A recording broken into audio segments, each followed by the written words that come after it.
तो स्टार्ट करते हैं आज का लेक्चर। आज हम करने वाले हैं कंप्लीट रिवीजन। एक बार रिवीजन, फिर उसके बाद वन लाइनर। तो आप लोगों ने ध्यान से सारी चीज़ें सुननी है।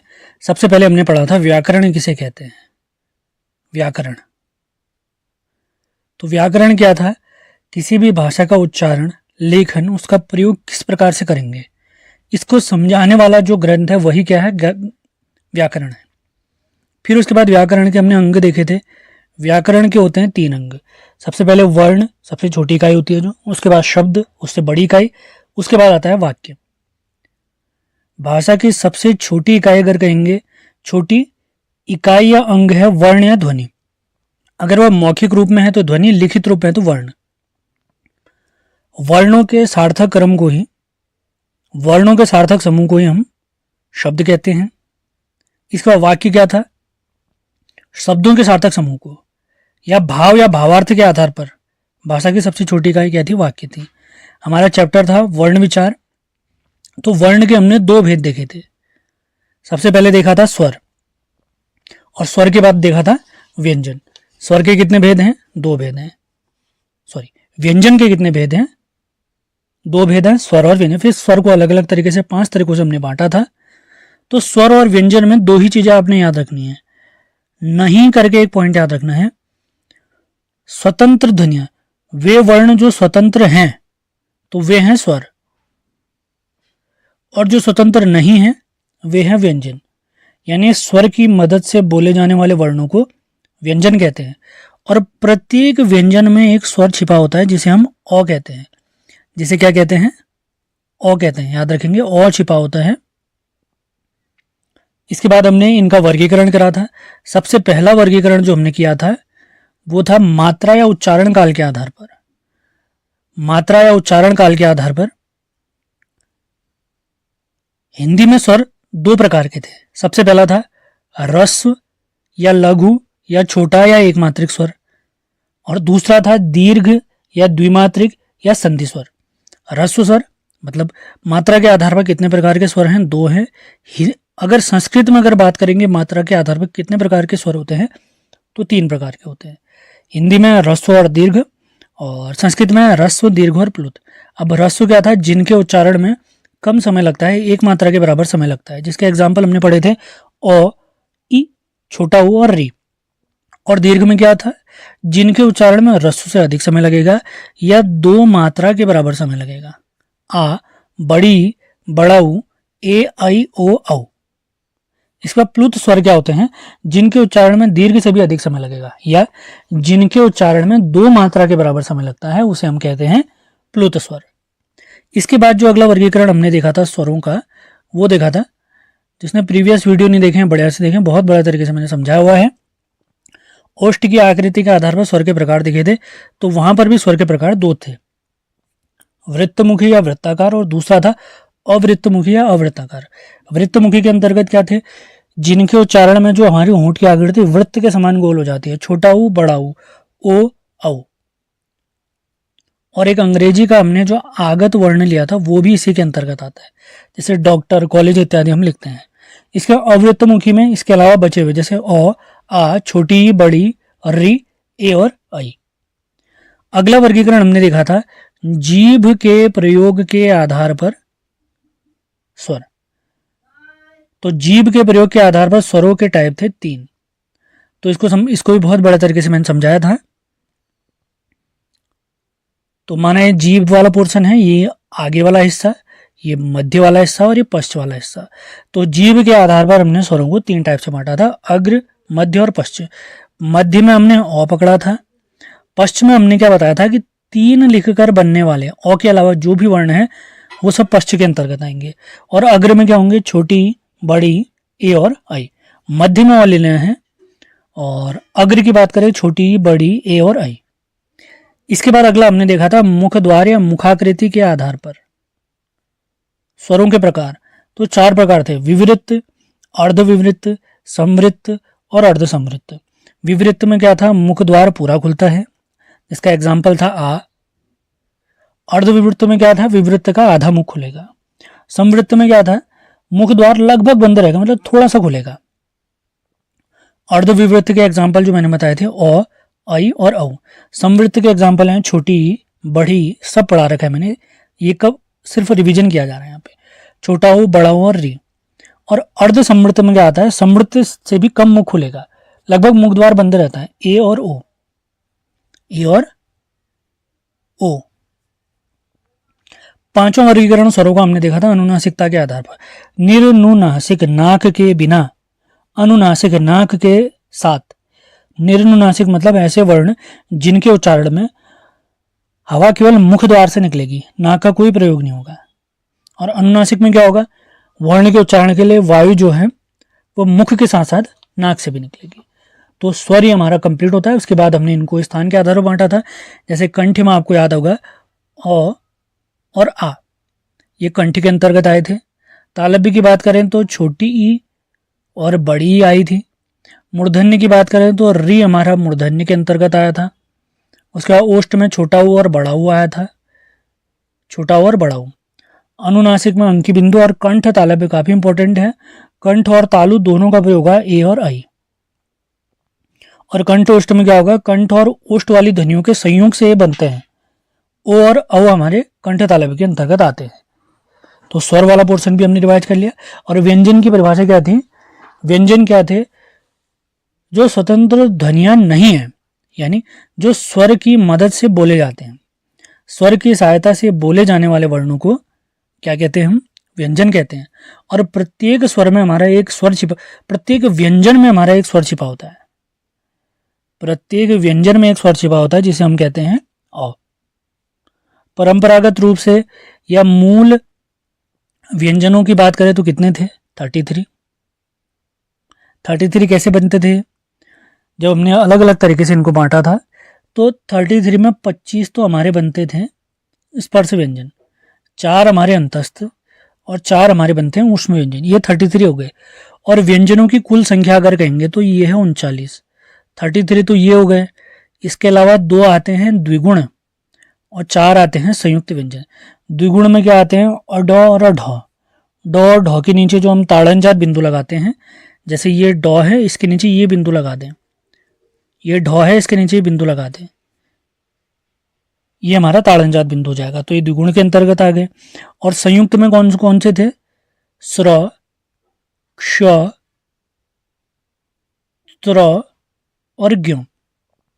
2 व्यंजनों और एक स्वर के योग से बना हुआ व्यंजन, ये हमारा संयुक्त व्यंजन था।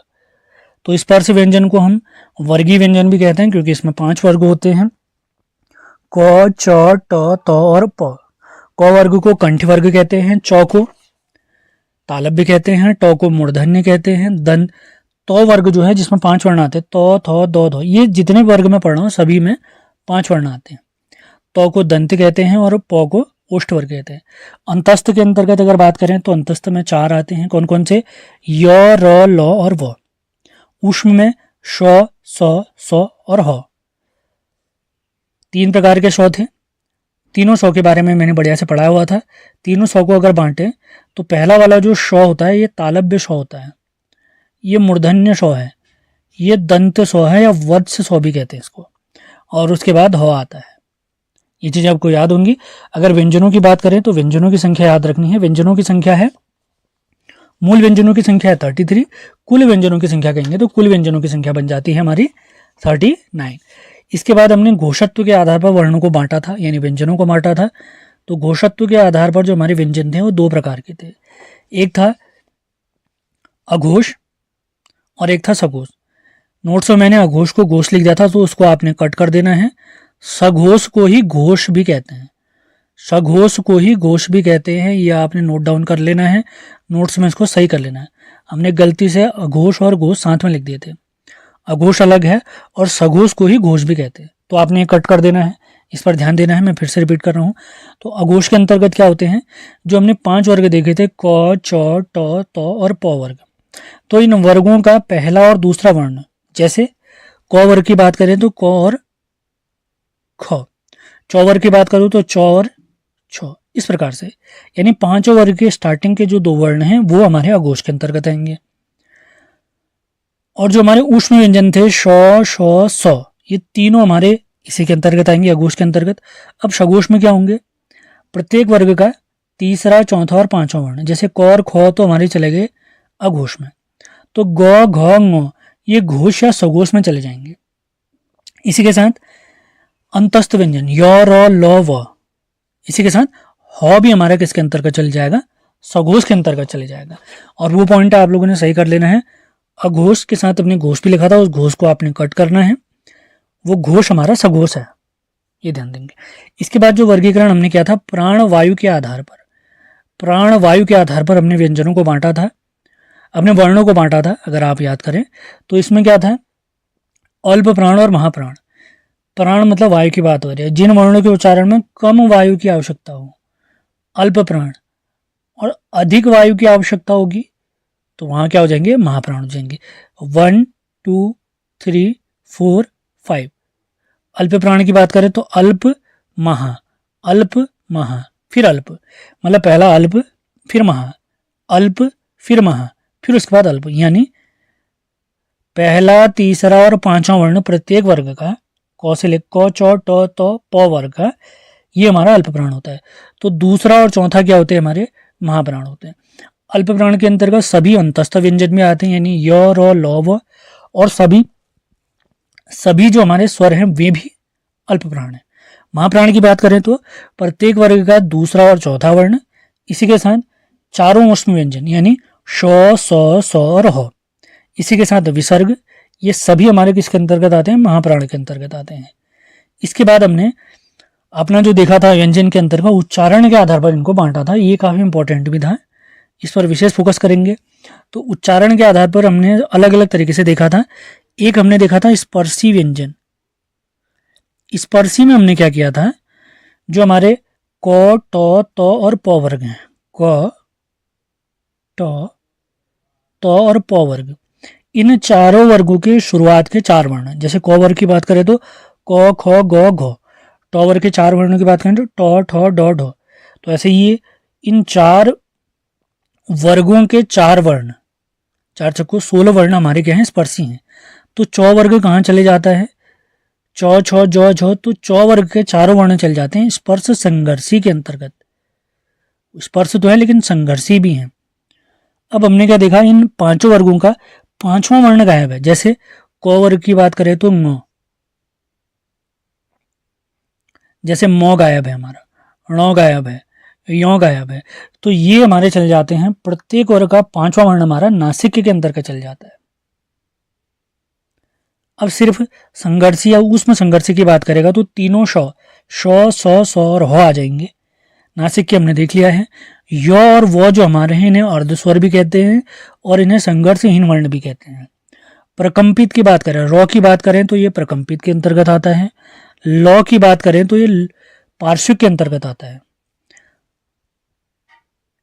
अड और अढ, ड और ढ के नीचे जो बिंदु लगाते हैं ये अड और ढ बन जाएंगे, तो ये हमारे उत्क्षिप्त व्यंजन या ताड़नजात व्यंजन कहलाते हैं। उत्क्षिप्त या ताड़नजात। इसके बाद हमने क्या देखा था, इसके बाद देखा था हमने संयुक्त व्यंजन। संयुक्त व्यंजन चार थे हमारे,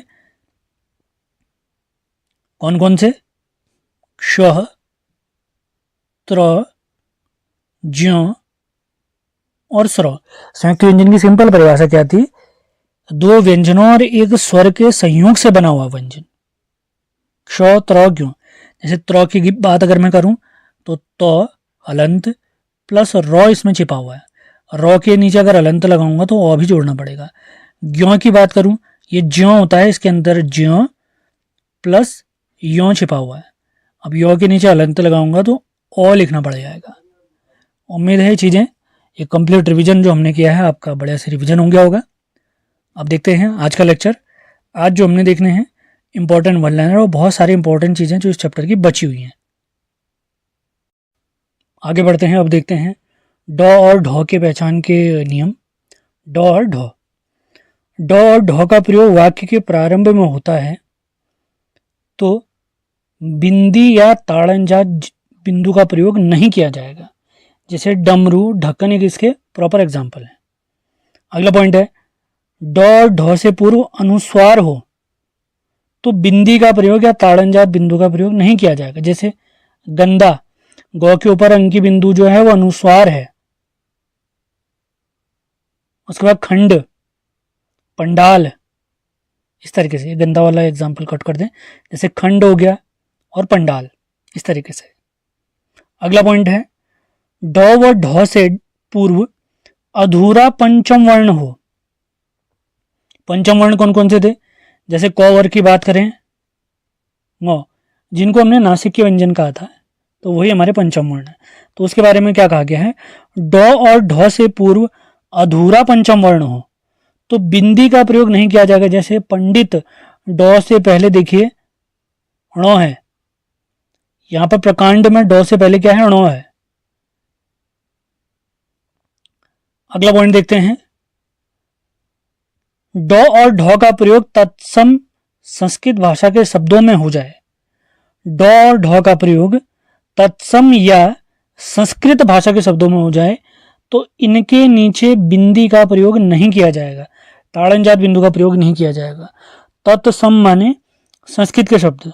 अगले चैप्टर में हम इस चीज को बड़े समझने वाले हैं। कुछ एग्जाम्पल जैसे षड, षडानन, षड्यंत्र,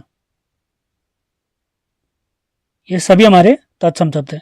अगला पॉइंट है, इंपॉर्टेंट हो सकता है, ड या ढ का प्रयोग विदेशी भाषा के शब्दों में हो जाए तो बिंदी का प्रयोग नहीं किया जाएगा। ये जितने पॉइंट हमने लिखे हैं, जब वर्तनी शुद्धि करने के लिए आते हैं सवाल, तो वहां पर बहुत काम आएंगे ये पॉइंट। सारे पॉइंट इन पर विशेष फोकस करना है। तो पांचवा पॉइंट देखते हैं, ड और ढ से संबंधित। ड और ढ का प्रयोग विदेशी भाषा के शब्दों में हो जाए तो बिंदी का प्रयोग नहीं होगा। जैसे रोड, क्राउड, लाउड, प्राउड। जैसे लाउड मैंने लिखा, इसके नीचे अगर बिंदु लगा दी तो ये गलत हो गया। तो सारे पॉइंट क्लियर कर देते हैं। ये कहते हैं अगर प्रारंभ में ड और ढ का प्रयोग है तो बिंदी का प्रयोग नहीं करेंगे, ताड़नजात बिंदु का प्रयोग नहीं करेंगे। अगला पॉइंट है, ड और ढ से पूर्व अनुस्वार है तो बिंदी का प्रयोग नहीं किया जाएगा। अगला पॉइंट, ड और ढ से पूर्व अधूरा पंचम वर्ण हो। पंचम वर्ण जो हमारे नासिक व्यंजन थे, हमने पढ़े थे, हर वर्ग का पांचवा वर्ण हमारा पंचम वर्ण है, तो वहां पर भी बिंदी का प्रयोग नहीं किया जाएगा। जैसे पंडित, प्रकांड हमारे एग्जाम्पल थे। अगला है, ड और ढ का प्रयोग तत्सम या संस्कृत भाषा के शब्दों में हो जाए तो उनके नीचे भी बिंदी का प्रयोग नहीं होगा। जैसे षड, षडानन, षड्यंत्र। अभी अगले लेक्चर में हम तत्सम तद्भव को पहचानना सीखेंगे, नए चैप्टर जब पढ़ेंगे तो ये पॉइंट वहां पर भी काम आएगा। और अंतिम पॉइंट हमने सीखा यहाँ पे, विदेशी भाषा के शब्दों में अगर ड और ढ का प्रयोग होता है तब भी हम बिंदी का प्रयोग नहीं करेंगे। अब देखते हैं रॉ के विभिन्न रूप। काफी important topic, most important topic मान के चलिए। रॉ को हम अलग अलग तरीके से करते हैं। रॉ के हमारे टोटल 4 रूप हैं। सबसे पहले ये वाला रॉ है जिसे पूर्ण रॉ कहते हैं, जैसे राम, रमेश, रमा। अगला ये वाला पॉइंट है, 4 रूप जो हम रॉ के देख रहे हैं, ये तीसरा है, चौथा। इन चारों में केवल दूसरा ही जो है ये अधूरा रॉ है, अपूर्ण रॉ है, या हलंत वाला है, या स्वर रहित है। इसके एग्जाम्पल जैसे कर्म, कर्म का मैं विच्छेद करूंगा तो क प्लस रॉ हलंत वाला प्लस म, इस तरीके से बनेगा ये। कर्म, धर्म, नर्म, वर्मा, इस तरीके से। अगला है, अगला तीसरा टाइप जो रॉ का है उसको भी देख लेते हैं। तीसरा रूप जो है इस तरीके से, यहां पर भी पूर्ण रॉ होता है, जैसे क्रम, भ्रम, ग्रह, प्रकार। जैसे क्रम का मैं विच्छेद करता हूं तो क आधा प्लस रॉ पूरा प्लस मौ पूरा, इस तरीके से बनेगा। इसको थोड़ा और ब्रेक करूं मैं, अगर इसको थोड़ा और ब्रेक करें तो ऐसे बनेगा। अगर आपको बताऊं, ये रॉ, फिर ओ, फिर मौ, हलंत प्लस ओ, ये इसका पूर्ण रूप होता है। मतलब इस तरीके से अगर हम रॉ का रूप देखते हैं, जैसे क्रम, भ्रम, ग्रह, प्रकार, अग्रज, एक शब्द देखा होगा आपने, अग्र या अग्रज। तो इस प्रकार का अगर रॉ दिखता है तो हमने याद रखना है ये पूर्ण रॉ की बात हो रही है। स्वर रहित था ये वाला अपूर्ण रॉ। और चौथा आता है, चौथा बहुत ज्यादा इंपॉर्टेंट है, इस पर विशेष फोकस करेंगे। जिसने पहले नहीं पढ़ा है वो तो विशेष फोकस करे इस पे। तो चौथा रूप ये है, इस तरीके से। यहां पर भी पूर्ण रॉ है, मतलब ये मान के चलिए तीसरा जो रॉ का रूप हमने देखा था उसी रूप से बना हुआ है। अभी ऐसा बना कैसे? तीसरा रॉ पूर्ण रॉ था, ये हम जानते हैं। तो ये कहते हैं इस वाले रॉ का प्रयोग गोल पैंदी वाले वर्णों के साथ हो जाए, जैसे टॉ, ठॉ, डॉ। इनकी पेंदी जैसी बन रही है, देखिए नीचे इस तरीके से, ये गोल पेंदी वाले डॉ इस तरीके से। अब इसमें होता क्या है, ये दो लाइनें कैसे बन रही हैं अब उनको देखते हैं। सबसे पहली लाइन जो बनती है, जैसे माना ऐसे लगा दिया मैंने, ये हलंत रॉ को दिखा रहा है, ये वाला पॉइंट जो मैं लगाता हूं ये पूर्ण रॉ को दिखा रहा है, तो इसलिए इसकी आवश्यकता पड़ जाती है। जैसे एक एग्जांपल हमने लिखा है यहाँ पे ट्रक, तो ये पहली वाली जो लाइन है ये हलंत टॉ को दिखा रही है क्योंकि आधा टॉ है, रॉ तो पूरा है। अब ये वाला जो रूप है ये रॉ के साथ प्रयोग होने की वजह से ये वाला हिस्सा हलंत और ये वाला हिस्सा रॉ को दिखाता है। जैसे drum, trailer, train, drainage, driver, इस तरीके से आपने याद रखना है। तो रॉ के 4 रूप, ये पूर्ण रॉ, ये अधूरा रॉ और ये भी पूर्ण रॉ है, जैसे क्रम, भ्रम, ग्रह, प्रकार। और चौथा वाला जो रॉ हम देख रहे हैं इस तरीके से, ये हमारा तीसरे का ही दूसरा रूप है। पहली लाइन हलंत को दिखाती है, आधे वर्ण को दिखाती है, और दूसरी लाइन पूर्ण रॉ को दिखाती है। उम्मीद है पोर्शन क्लियर हुआ होगा। आगे बढ़ते हैं। अब कुछ मोस्ट इंपॉर्टेंट फैक्ट हमने देखने हैं, महत्वपूर्ण तथ्यों की तरफ बढ़ते हैं। पहला पॉइंट है, सभी स्वर सघोष और अल्पप्राण होते हैं, काफी इंपॉर्टेंट, पढ़ा था हमने। अगला पॉइंट है, संयुक्त व्यंजनों को व्यंजन गुच्छ भी कहते हैं। संयुक्त व्यंजन कौन कौन से थे? स्र, क्ष, त्र और ज्ञ, इस तरीके से ये 4 वर्ण थे, इन्हें व्यंजन गुच्छ भी कहते हैं। 2 व्यंजनों और एक स्वर के योग से बना हुआ व्यंजन संयुक्त व्यंजन कहलाता है। व्यंजन द्वित्व, अब यहां पर क्या होगा, जब समान व्यंजन संयुक्त होते हैं, जैसे सम्मान में है, एक मौ है हलंत वाला और दूसरा पूर्ण मौ है, बच्चा में आधा चौ है, मतलब समान व्यंजन जुड़ेंगे। पहले वाले मतलब ये मान के चले जो पहला इसमें व्यंजन होगा वो स्वर रहित होगा, हलंत के साथ होगा। जैसे अड्डा मैंने देखा, और ड डा, पहले डॉ हलंत वाला फिर पूर्ण डॉ है, इस तरीके से आपने याद रखना है। ये व्यंजन द्वित्व कहलाता है। वो पूछा क्या सवाल है, ध्यान रखना है। दिल्ली भी एक इसका एग्जाम्पल हो सकता है जिसमें आधा लौ और पूर्ण लौ है, मतलब उनके बीच में कोई स्वर नहीं है। अगला पॉइंट है, स्वरों की संख्या तो 11 है, जैसे अ, आ, छोटी, बड़ी, छोटा ऊ, बड़ा ऊ, री, ए, ऐ, ओ, औ। लेकिन मात्राओं की संख्या अगर कहेंगे तो मात्राओं की संख्या 10 होती है, क्योंकि अ की कोई मात्रा नहीं होती है। आ की अगर कहूंगा तो आ की ये होती है, छोटी की कहेंगे तो इस तरीके से होती है, बड़ी की कहेंगे तो इस तरीके से होती है, छोटा ऊ इस तरीके से, बड़ा ऊ इस तरीके से, लेकिन अ की कोई मात्रा नहीं होती है। तो स्वरों की संख्या 11 है, जबकि मात्राओं की संख्या कितनी है, 10 है। पॉइंट क्लियर होना चाहिए। आगे बढ़ते हैं।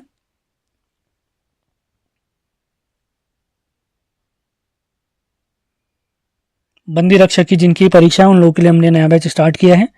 आप लोग की पहचान में अगर कोई है तो उनको जरूर बताना है आपने। हिंदी, सामान्य हिंदी का एक नया बैच हमने स्टार्ट किया, क्रैश कोर्स रहेगा, कंप्लीट हिंदी कराई जाएगी उसमें।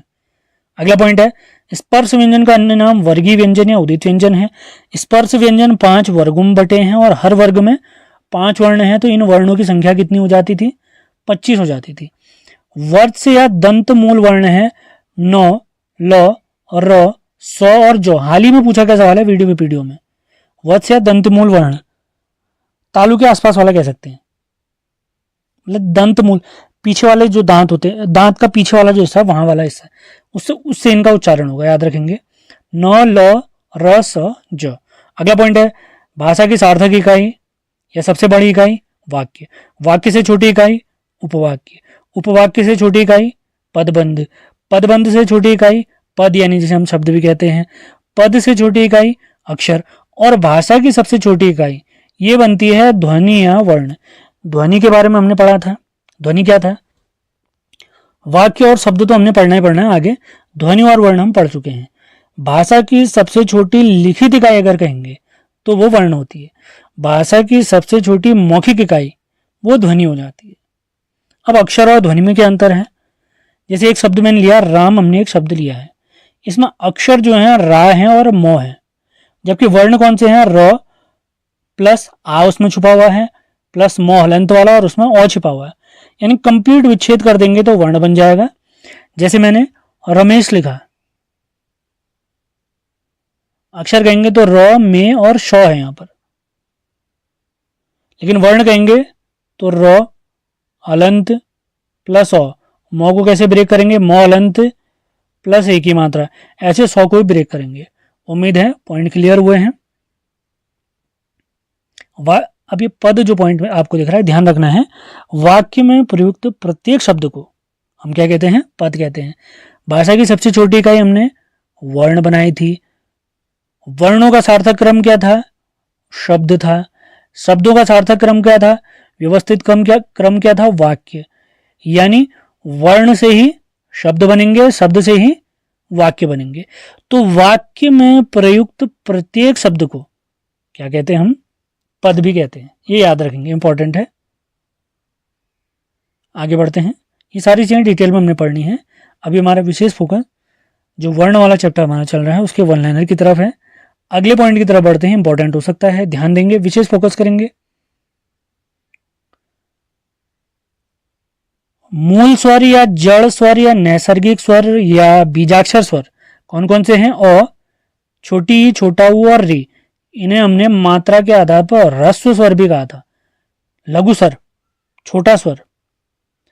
अगला है दीर्घ स्वर या गुरु स्वर या संधि स्वर या कृत्रिम स्वर या बनावटी स्वर। ये सारे इसी के सेम नाम हैं।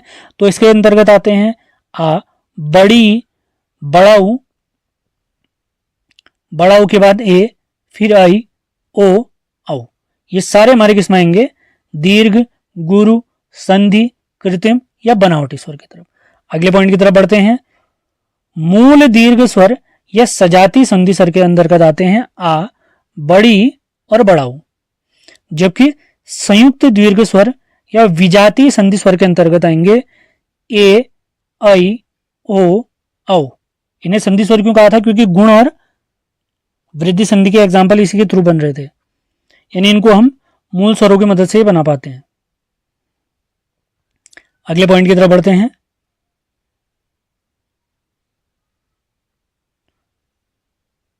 मूल दीर्घ स्वर या सजाती संधि स्वर हो गए आ, बड़ी और बड़ा ऊ। संयुक्त दीर्घ स्वर और विजातीय संधि स्वर हो गए ए, आई, ओ, औ। अगला आता है द्विगुण या द्विपृष्ठ या ताड़नजात या विकसित वर्ण।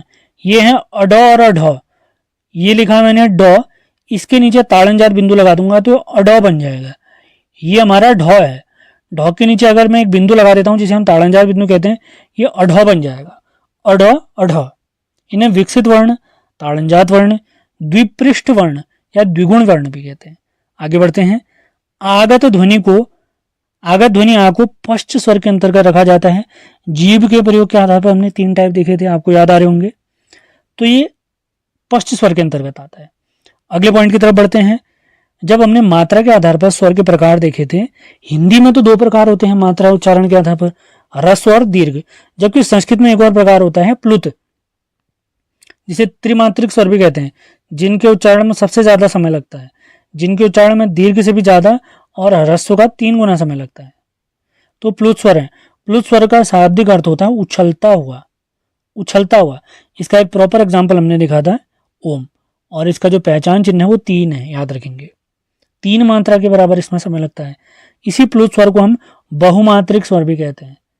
ह्रस्व स्वर को एकमात्रिक, दीर्घ स्वर को द्विमात्रिक, जबकि प्लुत स्वर को त्रिमात्रिक या बहुमात्रिक स्वर भी कहते हैं, याद रखेंगे। आगे बढ़ते हैं। हिंदी शब्दकोश में संयुक्त व्यंजनों का क्रम बहुत ज्यादा इंपॉर्टेंट सवाल। जैसे हम क्ष लिखते हैं संयुक्त स्वर, तो ये बनता है क, हलंत प्लस सौ के मेल से।